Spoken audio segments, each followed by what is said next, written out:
My question is that, Sheikh, I was in a relationship with a girl. She's from Pakistan. I'm from India. We tried to convince our parents for the marriage. Her parents agreed to this, but my parents resisted because of their political issues. So her parents, they were ready for me settling in Dubai and marrying there. But my mother, after hearing this, she fainted a few times and she didn't want me to leave her. So at the end, the girl got married a few days back.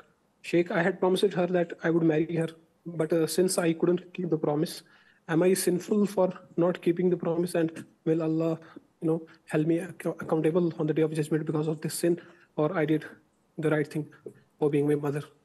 Okay, first of all, you are sinful for communicating with this woman in the first place, let alone your promises and the rest. How do you communicate with an unmahram girl like this and having premarital relationship, even if it's platonic, as they say, by phone or messages and no contact, it's still haram. So this is the main issue, that you have to repent and ask Allah for forgiveness.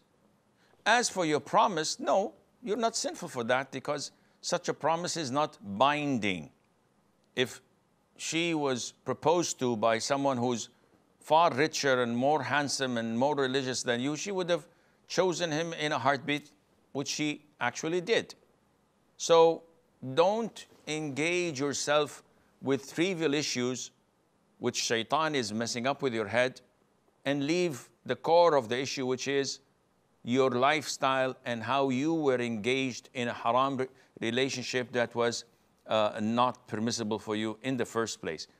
And this form of misjudgment and the way of failing to weigh the gravity of matters at hand, a lot of the Muslims fall into.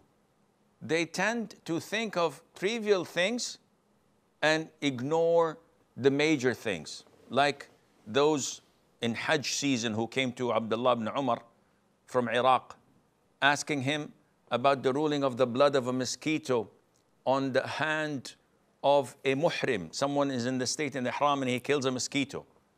And Ibn Umar said to his followers, look at these people.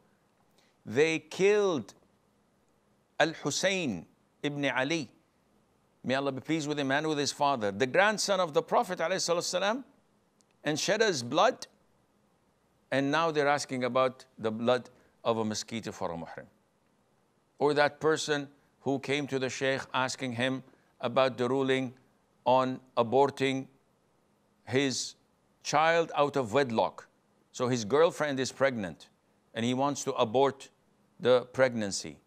And the Shaykh says, subhanallah, a haram relationship, and you fall into it, and you impregnate the girlfriend. Why didn't you use a condom or contraceptives?